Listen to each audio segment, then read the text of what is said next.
After Himmler took over Wewelsburg Castle, he tried to establish it as an SS training ground.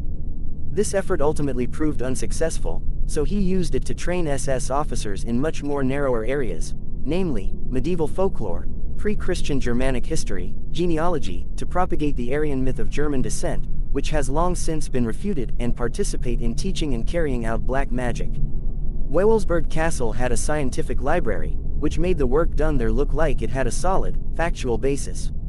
Because of Himmler and his beliefs, the occult was at the heart of much of SS activity during the years of the Third Reich. In addition to being used as a research center, Wewelsburg Castle was at the center of archaeological excavations in the northern part of Germany. A team of SS scientists used archaeology to try to understand pre-Christian and medieval German history better to further buttress the Nazi worldview. Their findings and the claims resulting from them, many of which cannot be independently substantiated, were used to build up the library at Wewelsburg further. They were also used to educate the people in the nearby villages about the Nazi worldview and its allegedly historical and scientific basis.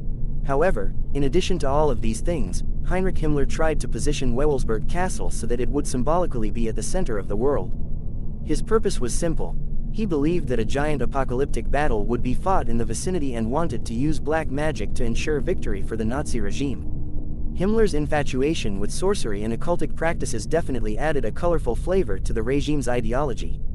As the leader of the SS, he was a close friend and confidant of the Führer, Adolf Hitler, and thereby shaped the views of the entire Nazi party.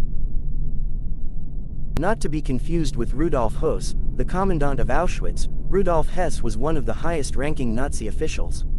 He was with Adolf Hitler when he tried to initiate a coup in Bavaria in 1922's failed beer hall putsch, and the two served a prison sentence together. While in prison, Hitler dictated much of his autobiography, Mein Kampf, to Hess. Once they got out of prison, Hess stood beside Hitler as he took control of the NSDAP, known merely as the Nazi Party, and, when Hitler became Führer, became his deputy Führer. He was second in line for succession. Hess's spiritualism may have actually exceeded that of Himmler. He was a member of the Thule Society, an esoteric organization that was so named after a mythical country in the north, presumably Germany, that Greek mythology spoke of. The Thule Society was founded during World War I by German nationalists who, like Hitler, found Germany's capitulation at the end of the war to be an abomination. At the center of the organization were beliefs about the Aryan race, a pseudoscientific assertion that the German people had descended from the same people as those of the Iranian Indian Plateau. To join, people had to swear to a pure Aryan lineage. Anton Drexler, the leader of the right-wing National Socialists and mentor to the young Adolf Hitler, was a member of the Thule Society. Many have asserted that Hitler was also a member, but there is no evidence that he attended any of the meetings or shared in any of its esoteric beliefs and practices. However, he certainly subscribed to its extreme right-wing nationalism. For members of the Thule Society, this nationalism was undergirded with esoteric beliefs, particularly regarding pagan German religion, and practices associated with the occult. Rudolf Hess was probably the highest-ranking Nazi official who was an avowed member. Hess's involvement with the Thule Society, and with Nazism, ended in 1941 when he undertook a solo flight to Scotland. No one knows the exact reason behind the flight that he took, but many believe that he wanted to hand the United Kingdom over to Germany. Possibly he was trying to garner favor with Hitler, as his influence within the Nazi Empire had begun to wane substantially.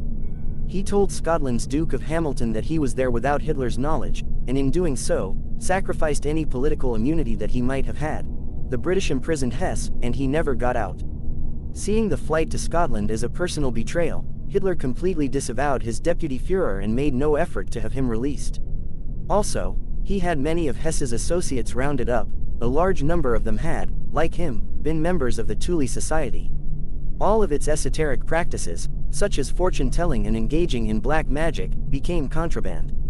As a result, the influence of the occult in the Nazi Empire came to a close, except for other members of the Nazi Party who, like Himmler, had positions of power. There were plenty of lower-ranking members of the Nazi Party and even the general public who espoused the occult. Some held to it as the epicenter of German nationalism, while some believed that they could use it to contact dead ancestors or loved ones. Others saw it as an alternative to the traditionalism of organized religion or as a means of reconnecting with their heritage.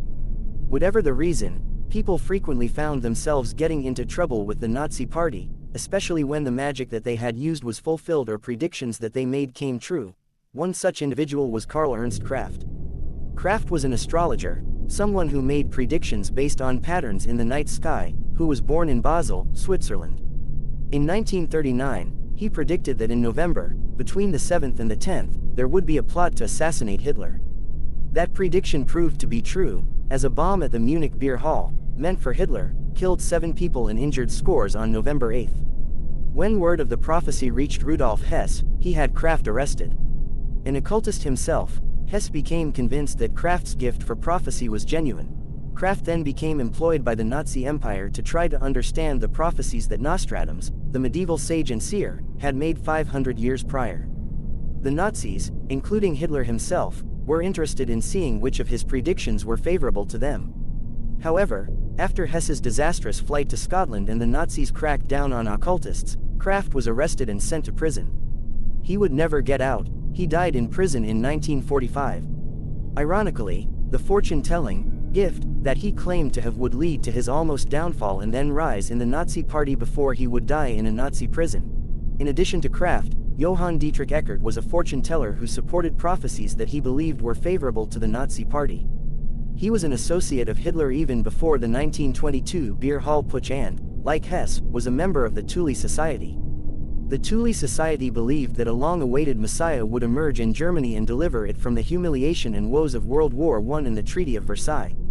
Eckart thought that Adolf Hitler was that Messiah and supported his rise to the rank of Chancellor and then Führer.